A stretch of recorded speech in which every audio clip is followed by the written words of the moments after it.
You don't have what it takes to lead this business. Never did, older brother. Those were the last words my younger brother, Evan Rourke, said to me before firing me from the real estate company our family built from scratch. My name is Michael Rourke. I was 45 years old, and for nearly 2 decades, I had been the backbone of Rourke and Sons Property Group, a quiet force behind every stabilized portfolio, every long-term tenant renewal, and every profitable conversion project across the Midwest.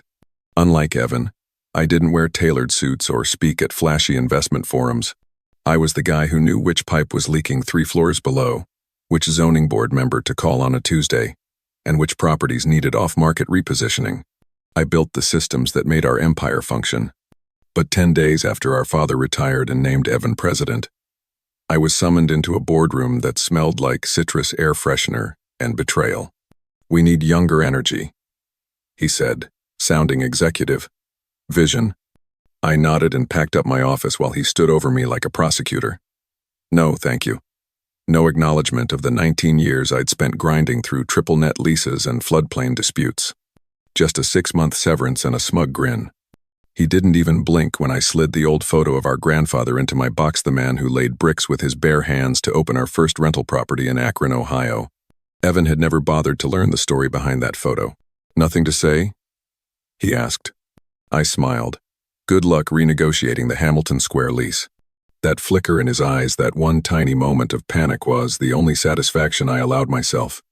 You see, 5 years earlier, my father had pulled me aside and said something that changed everything. Real estate isn't about buildings, Mike. It's about land. Land never depreciates. That advice lodged deep inside me. So, I began acquiring land quietly, strategically, and privately beneath our most valuable properties.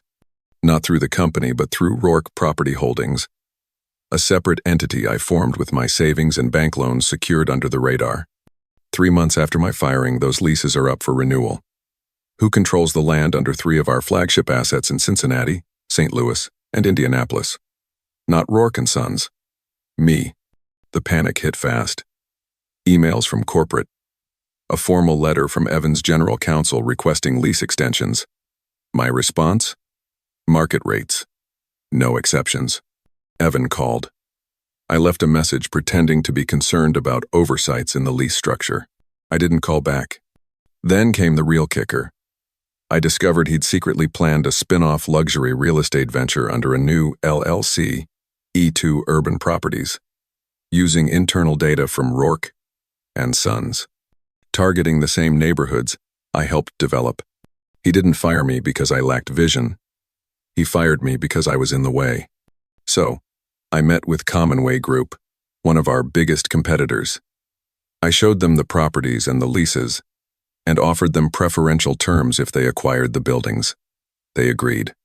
3 months later, Commonwealth owned the assets. I owned the ground.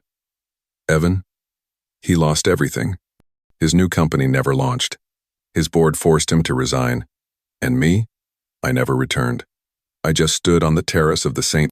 Louis project, now rebranded Harborlight Lofts, watching the sun hit the red brick I once laid plans for. Some people chase power. Others lay foundations. I chose to build something that couldn't be taken from me. I never cared much for boardrooms or press interviews. While my brother Evan polished his speeches for investor galas and posed with architects at ribbon cuttings, I was in the back hallways with the maintenance crew, a flashlight in one hand and a wrench in the other. I knew where the wiring fault was behind Building C's east stairwell. I knew which boilers were overdue for inspection. That was my rhythm. That was my lane.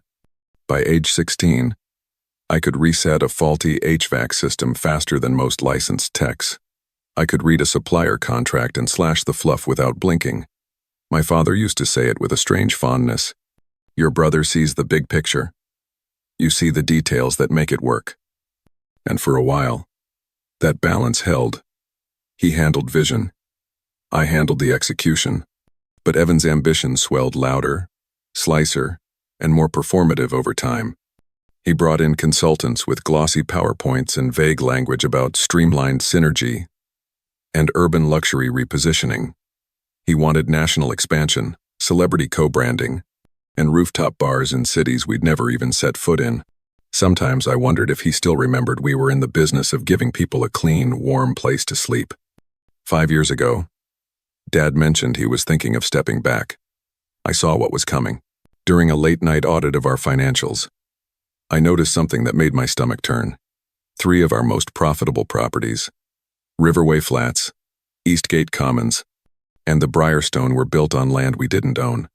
We'd been leasing that land for decades. The original landlords had passed on, and now their heirs hinted at selling. Fast. We were concerned that someone else might buy that land and hike up our rates. Vulnerable. I brought it up over lunch at a quiet steakhouse Dad loved.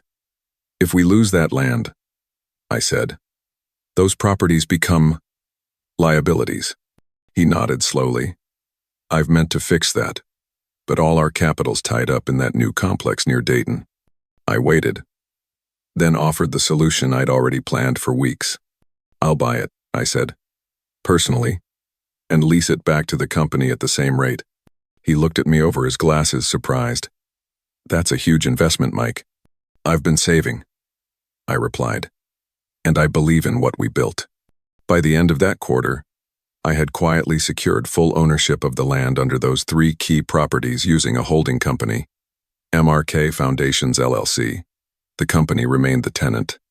The lease was locked for 5 years, after which terms would need to be renegotiated. Evan never noticed. He didn't read footnotes. He skimmed headlines, and headlines never told the whole story.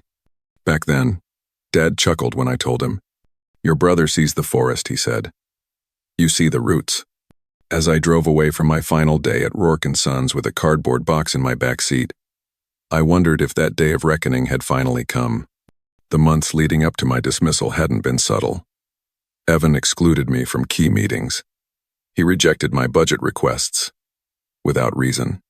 He reassigned my best managers to vanity projects he didn't understand. Every move was calculated, and yet I kept my head down because I wasn't chasing titles, I was protecting leverage. The next morning I still woke at 5:30. Out of habit. For 15 years I'd checked every overnight report before sunrise. But that morning, my phone was silent. No issues. No emergencies. There are no fires to put out, just silence. I brewed my coffee and stepped onto the porch overlooking Lake Michigan. The water was still. The cargo ships in the distance moved with slow, deliberate power.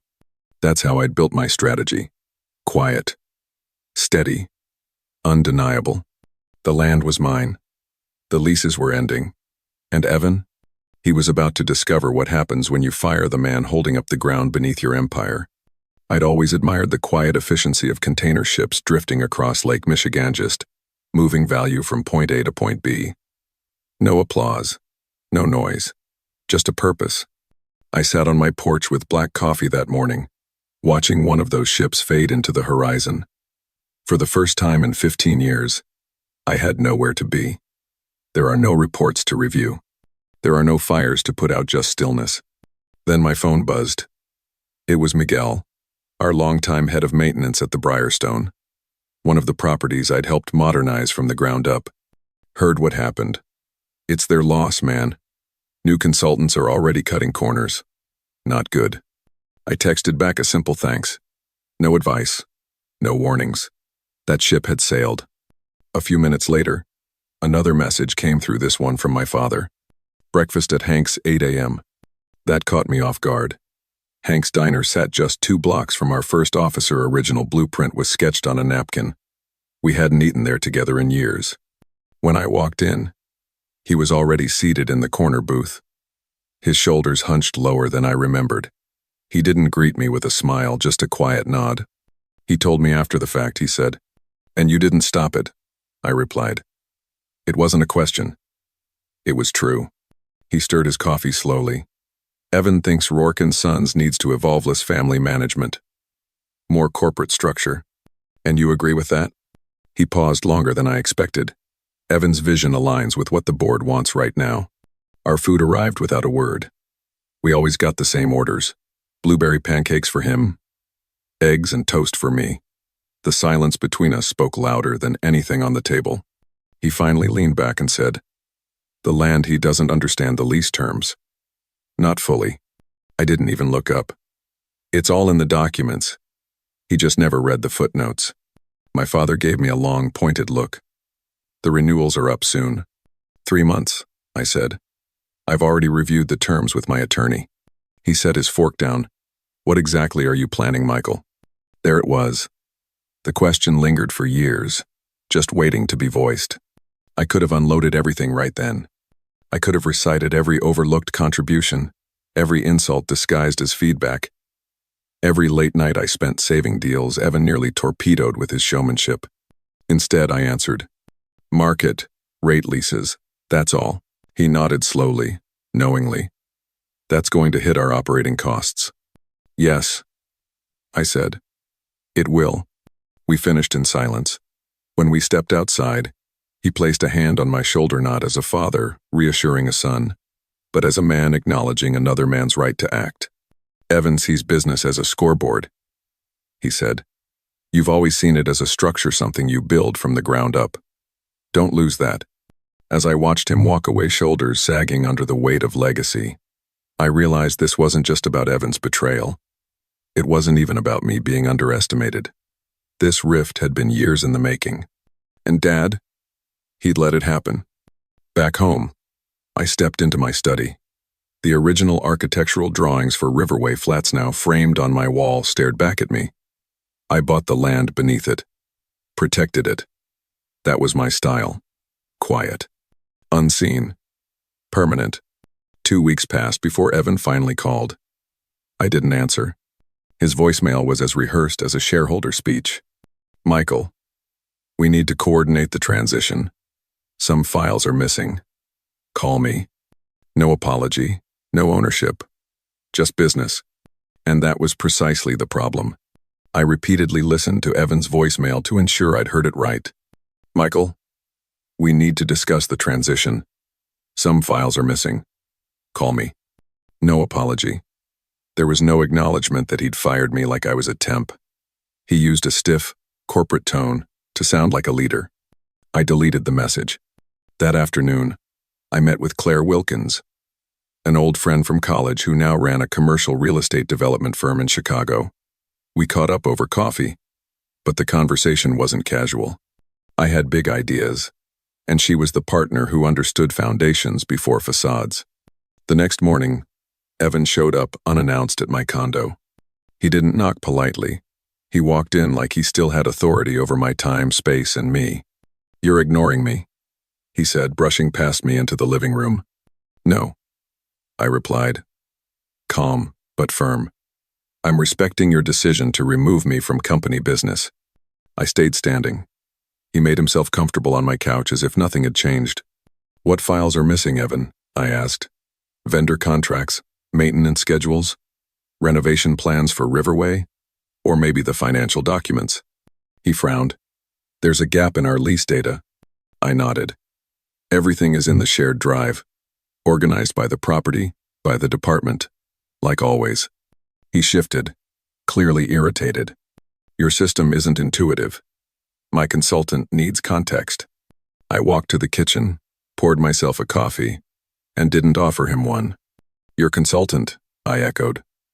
The same one who's turned around properties twice our size? I'm sure he can figure out a filing system. His jaw tensed. My words had found their way back to him. This isn't helpful, Michael.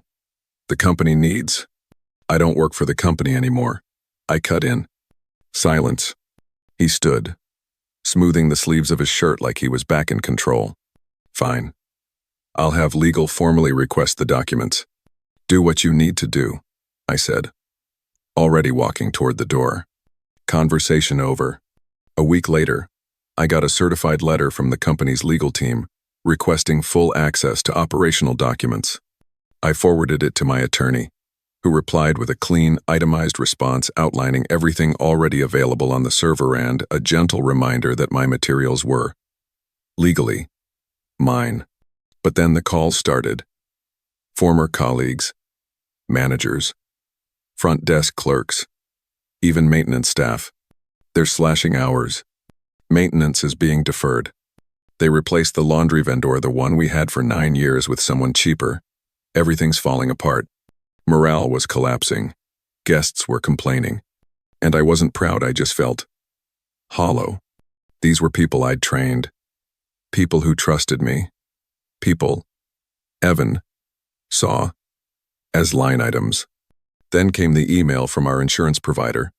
It was a request for clarification. On the surface, but buried in the language, was the moment everything snapped into focus. Our records indicate a discrepancy in property ownership. The land under Riverway, Eastgate, and Briarstone appears to be held by an entity not registered to Rourke and Sons. I didn't respond. I just forwarded the email to my lawyer. The next morning, my phone rang. It was our father. His voice was tight. "Did you know Evan doesn't read legal documents?" "Yes," I answered. A pause. "He's called an emergency board meeting. Says you've hidden critical information." "Nothing was hidden," I said quietly. "The company's been paying me rent for 5 years." He sounded stunned. "Paying you?" And in that moment, I realized something. Evan hadn't just fired his brother. He'd fired the one person holding the ground beneath his empire. The accounting records told the story clean. Subtle and devastating. Payments had been going to a company called MRK Foundations, LLC, which is listed internally as a property management vendor. Evan had signed off on those statements for 5 straight years, never once questioning the name. He didn't know it stood for Michael Rourke, his brother, the man he'd fired without blinking. The board meeting was scheduled for the next day. "You should be there," my father said over the phone that evening, unusually cautious. "I'm not on the board anymore," I reminded him flatly. His tone softened. "Michael, this is still our family's business." I hung up and sat in my office, fingers turning the old brass key to Riverway Flats, our first real project. Dad and I had renovated the one when the company was only plywood and grit. Family business, huh? Families were supposed to have your back, not blindside you, and hand over your life's work to consultants with buzzwords. An hour later, Patricia, my lawyer, called. I didn't hesitate. "Send the new terms. Market rate. No exceptions." The next morning, I parked across the street from the Briarstone Hotel, the crown jewel of our portfolio. 8 stories of steel and glass, now glowing under the Portland sunrise. I had overseen every inch of its transformation from a decaying motor lodge to a regional landmark. I watched the guests stream in, unaware war was being waged behind the curtain. My phone buzzed. Patricia again. "They've received the new lease terms. Expecting a response today." I knew what that meant. 5 years ago, the sweetheart deals I'd locked in saved Skyreach nearly $2 million a year. That era was over. My new terms would obliterate that margin. That's when I saw a silver Mercedes gliding into the VIP spot outside the entrance. Evan stepped out, phone glued to his ear, frustration bleeding through his body language. I slouched deeper in my seat. Curiosity got the better of me, so I called Miguel, our old facilities director. "Your brother's here," he said without waiting. Stormed in with the new consultant. Said it's an emergency inspection. Inspection for what? Blueprints. Lease documents. Something about a structural audit. But between us, he lowered his voice, I think they're trying to find a loophole to challenge your ownership. That didn't surprise me. But what I discovered next did. I drove to the Portland Public Records Office to double check. I pulled up the original deed transfers, lease filings, and site survey sol, legally ironclad. But when I widened the search to nearby counties, something caught my eye. A permit application filed 2 years ago under Evan's married name. It wasn't from Skyreach. It was from Rourke Vision LLC. A development permit. A massive commercial real estate project is planned on undeveloped oceanfront land outside Portland. I dug deeper. The same LLC had quietly acquired similar permits near Eastgate Commons and Riverway Flats. 3 prime areas. 3 existing Skyreach sites. 3 permits for a competing chain. And the listed sole proprietor? Evan Rourke, my younger brother, the one who fired me. He didn't remove me because I was outdated. He removed me because I was in the way. The more I dug, the worse it got. What began as a quiet suspicion exploded into something bigger than I'd imagined. The permit I found in Portland wasn't an isolated move but part of a pattern. I uncovered similar filings in Burlington and near Eastgate Commons, all under the same shell company, Rourke Vision, LLC. All were for luxury developments. All were mapped within blocks of our most profitable properties. The realization hit me like a gut punch. Evan hadn't fired me because I lacked vision. He hadn't forced me out because I was too old school, too slow to modernize. He fired me because I stood in the way of his real agenda, launching a competing hotel chain behind everyone's back. I called Patricia, my lawyer, right away. Dig into Rourke Vision LLC, I told her. I want to know everything. 2 days later, she delivered more than I bargained for. Investor decks, pitch materials, internal memos. Evan had been courting capital for nearly 3 years. His business plan made everything explicit, would leverage Skyreach's operational know-how, client base, and staffing models to create a new, urban luxury experience. The targeted markets? Identical to ours. The language? Lifted straight from our strategy docs. He hadn't just stabbed me in the back, he'd stolen the blueprint too. The morning of the emergency board meeting, I received a call from Vincent Ross, one of Evan's business school friends who sat on our board. "I've seen the lease renewal terms," he said without pleasantries. "And I've heard whispers about Rourke Vision." "They're not whispers," I said. "They're facts." He paused. "I respected your father. That's why I joined this board. Danielle assured us sorry. Evan assured us that you were stepping down voluntarily. Said you wanted to pursue other interests." I nearly laughed. "Did he mention his own interests?" Another pause. Then, a sigh. "That's why I'm calling. There's more. Evan plans to propose selling the Briarstone, Eastgate, and Riverway flats today. Says the new lease terms make them financially unviable." And just like that, everything clicked. He wanted Skyreach to offload the buildings at a loss. So his new company, funded by stolen strategy, filled with poached contacts, could buy them cheap. He'd gain the properties while I still owned the land. That would make me his landlord. It was corporate cannibalism. "Thanks for the heads up," I said. "I didn't tell you anything," Vincent replied and hung up. I sat at my desk for a long moment. The anger wasn't loud. It was cold, controlled, like standing in the eye of a hurricane. I didn't go to the board meeting. Instead, I boarded a 9:10 a.m. flight to New York and walked into the glass-walled corner office of Julian Hayes, CEO of Commonwealth Hotels. We'd met over the years at industry summits. He'd once tried to recruit me. I turned him down out of loyalty. Now, that loyalty felt misplaced. "Interesting timing," Julian said, motioning for me to sit. Behind him, Central Park shimmered in the spring light. "I heard Skyreach is considering divesting some properties. 3 to be exact," I said. "Their most profitable ones.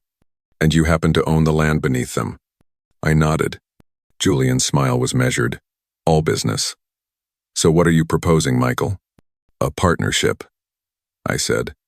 "Commonwealth acquires the buildings if Skyreach sells. I maintain land ownership and offer you preferential lease terms." I slid a folder across the desk. He opened it, and just like that, the quiet counterstrike had begun. I slid the folder across the desk without a word. Inside were detailed financials, current property performance reports, and the proposal that would flip the boardroom script Evan had quietly written behind me. While Julian Hayes, CEO of Commonwealth Hotels, flipped through the pages, I turned toward the windows of his corner office, looking out at Central Park. 15 years at Rourke & Sons. I'd never once had an office with a view like this. Evan had always insisted the prime spaces be reserved for investor meetings and, of course, his office center stage, always in the spotlight. Meanwhile, I was down in the boiler rooms, in the back corridors, doing the work that kept the machine running. Julian looked up from the folder. "These properties fit our expansion strategy perfectly," he said. Then he paused. But I have to ask, why not raise the rent and force your brother to keep operating them? You'd make more money. I didn't flinch. Because he's already preparing to launch a competing hotel chain, I said flatly. One that targets the same markets and clientele. His eyebrows shot up, while still running Rourke and Sons. That's the plan. I kept my tone neutral. I believe he wanted to devalue our most profitable properties, push the board to sell them, then acquire them through his new venture, at a discount, with you as his landlord. Julian chuckled. That would be awkward. I met his gaze. I prefer my business partners to value people over power. Commonwealth is known for retaining staff during acquisitions. That matters to me. He studied me for a moment, then nodded slowly. Family businesses are complicated. This isn't about family anymore, I replied. It's about doing right by the people who built these hotels. 2 days later, the Commonwealth's legal team began drafting acquisition proposals. Meanwhile, I reached out quietly to Miguel and the key staff at the 3 properties. I told them that change might be coming, but their jobs were secure. Loyalty works both ways. The news didn't stay quiet for long.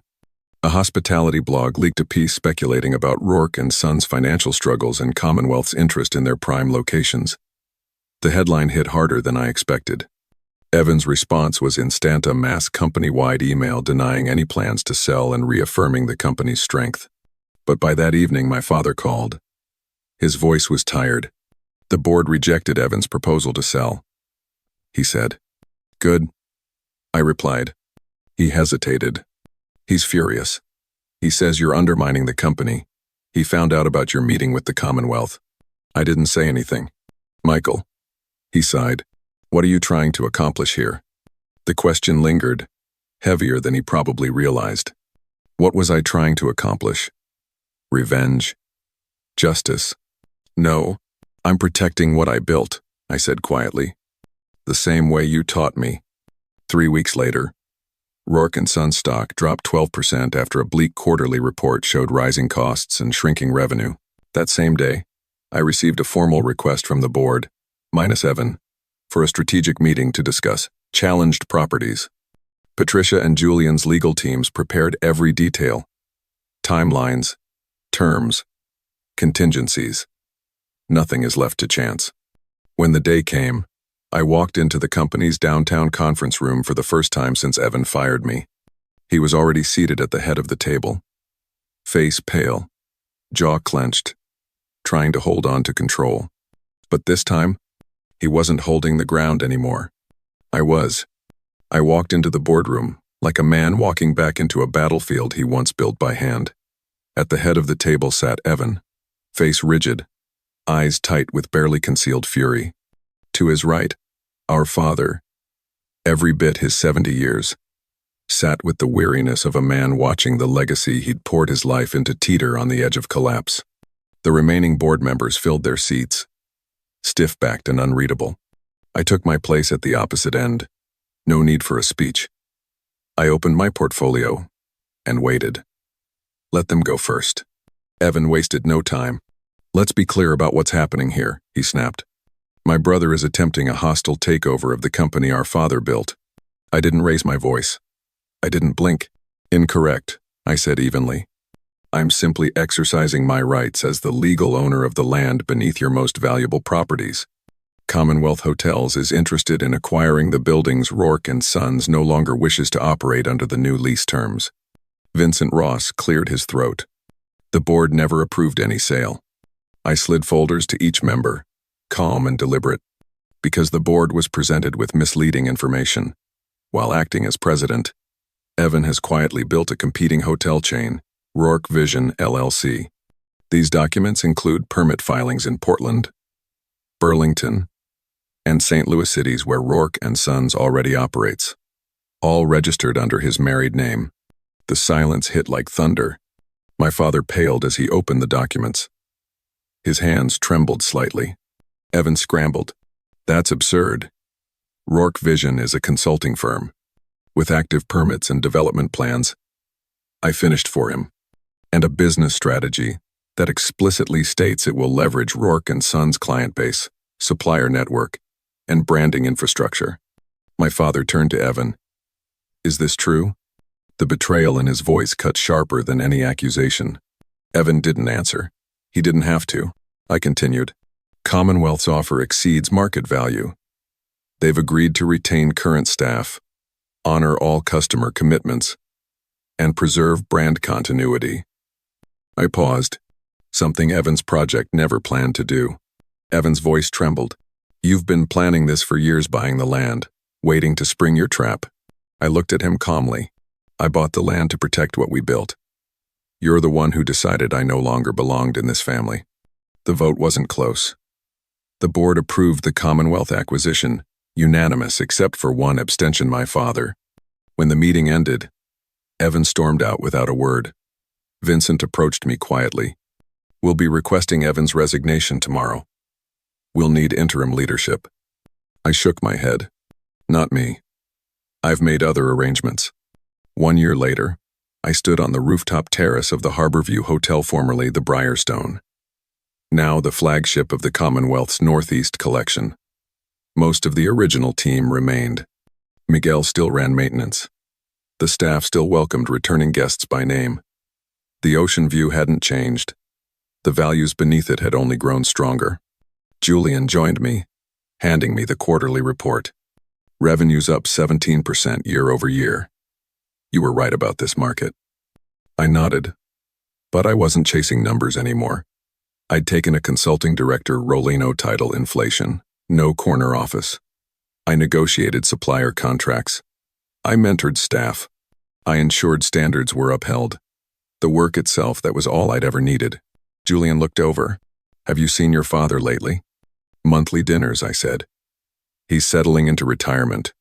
Rourke & Sons still operates 5 properties, but none are performing like the ones we transitioned. He hesitated, then asked the question everyone danced around. And your brother? I didn't flinch. Rourke Vision filed for bankruptcy protection last month. I said it without triumph, just clarity. Because ambition without discipline is just a wreck waiting to happen.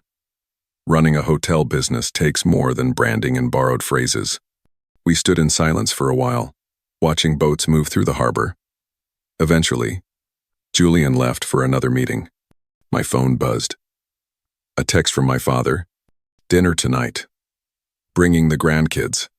I smiled and typed back, looking forward to it. Whatever Evan had done, his kids weren't responsible. I'd kept my bond with them throughout the chaos. They still saw me as Uncle Mike. That mattered more than any boardroom title ever could. As the sun dipped behind the horizon, I took one final look at the hotel. Not just the building, but the ground it stood on. The land I'd quietly acquired. The foundation that had carried generations. That was the piece Evan never understood. Success isn't about sitting in the flashiest chair. It's about building something solid enough to outlast ego, greed, and storms. I turned away from the view. The harbor fading into dusk behind me. Time to prepare for dinner with the parts of the family worth keeping. And this time, I was walking in on my terms. Looking back, I used to think my brother was the most challenging part. But the truth is, the real wound wasn't the dismissal, it was realizing how long I'd been loyal to people who had quietly stopped being faithful to me. What this journey taught me is simple but not easy. You don't need to scream to take back control. You don't need a public fight to prove your worth. You need to know who you are, protect what you've built, and act when it matters most. Evan chased power. I chose permanence. He wanted to be seen. I wanted to build something that would last, something that wouldn't collapse when applause stopped. And here's the truth I hope sticks with you. What you quietly invest in when no one's looking often becomes what saves you later. Not your title, not their approval, but your groundwork, your principles, your preparation, your patience. So, if you've ever been pushed aside, replaced, or underestimated, don't waste your breath proving people wrong. Use that breath to build. Protect your name. Protect your value. And when the time is right, let your actions speak louder than revenge ever could. Because in the end, it's not about taking them down. It's about rising in a way they never saw coming, and doing it without losing your soul. That's how you win. Quietly. Completely. And for good.